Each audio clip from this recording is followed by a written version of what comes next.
The end of winter means the beginning of March Madness and also the spring and spring football and the UFL. Four more teams to cover. Last time we did the XFL conference. Today we're doing the USFL conference. Four more teams, four more off seasons to break down. If you are new to the UFL and new to the channel, subscribe. We greatly appreciate it. We're covering all things UFL in the spring. Live play-by-plays, weekly predictions, and power rankings. You know that whole drill. Leave a like and comment down below as well. Let's get right into it. We kick things off with the defending champs and the most recent three-peat in the Birmingham Stallions, as they do some shakeups, but for the most part, they stay relatively intact. The key thing is Adrian Martinez left for the NFL to join the New York Jets practice squad. Matt Corral does return from last year, as so does a previous USFL MVP in Alex McGough, and they're either going to have a QB competition for QB1, or they're going to bring back the 2 QB system that they ran last year. And also for a QB3, potential backup QB2, they brought in Case Cookus. The electric running back room from last year is back in full, and the receiving room sees some changes as well, with Jalen Camp and Davion Davis being brought into a room that already includes Deion Kane, Amari Rogers, and Marlon Williams. Jay Sternberger also returns for the tight end position after a great season last year, as does 3 offensive linemen, while guard gets reworked with the arrivals of Keaton Sutherland and Lachavious Simmons. The defense is removed of 2 very key pieces that they've had over the past 3 years, and Andrea Tillman on the edge and Scooby Wright at linebacker. Set to step into these roles are Ronnie Perkins and Myja Sanders on the edge, and Tay Crowder at linebacker. Secondary also sees some changes with a completely new corner room consisting of Stephen Gilmore, Mario Goodrich, Rashad Wildgoose, and Fayon Hicks. Harrison Mevis is also the new kicker in Birmingham, replacing Chris Blewett from last season. This is a team that is looking to go for a 4-peat and has a lot riding on them. I think this still can be a very solid team, but there's definitely changes to this roster that I'm excited to see how they play out. Next up is the Houston Roughnecks, and they had a bad season last year, and they're looking to improve, especially improve that defense. They bring in Shaquille Brown and TJ Franklin on the D-line, Xavier Benson and Drew Lewis for the linebacking room, and Damon Arnett, Keenan Isaac, and Leon O'Neal in the secondary.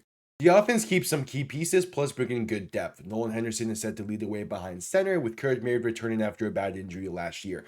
Plus, they add Zaquandre White to be a solid second running back. Kiki Chisholm, Justin Hall, and Emmanuel Butler return and are joined by TJ Vasher, Josh Peterson, and Cam Sutton to round out the pass catchers. Plus, Houston's going to have a completely new special teams department with Chris Blewett, Mike Rivers, and Marco Ortiz being the new kicker, punter, and long snapper, respectively. Overall, Houston cannot be worse than they were last year, but it's still going to be a very tough road for them this year, and hopefully they can find more competitive games and win more games this year. Next up, the Memphis Showboats. They were a weird team last year, and they kind of look like they're going to be a weird team again this year. Case Cookus doesn't return, and EJ Perry is brought in to compete for the starting job alongside Troy Williams. Darius Victor and Titus Sween both walk and are replaced by Deneric Prince, Jacob Cabody, and Jalen Jackson. The receiving room is in a weird spot as well, with Dawood Davis not being healthy enough to begin the season, but there is hope he could rejoin the team later on. So instead, they turn to returning Jonathan Adams and newcomers Kay Loxley, Isaiah Washington, Kwame Lassiter, and Eli Stove. The tight end room also gets an overhaul with Sage Surratt and Wes Saxon being on the move, with Chris Pierce and Ryan Izzo stepping in. The defense is also completely different, with new members across the board, with the main returning piece being John Atkins on the defensive line. Matt Coughlin returns as the kicker, with Matt Mengel being the new punter after the departure of Matt White. Memphis is in a very, very weird spot as a team, and the system that they ran last year is not going to work this year. I really don't know what to expect out of Memphis, but here's to hoping a more competitive team than what they had last year. Lastly, it's the Michigan Panthers. They retained a lot of talent from last year, and I really like that for Michigan. The spots that they did add pieces to were more so spots of necessity, like the secondary.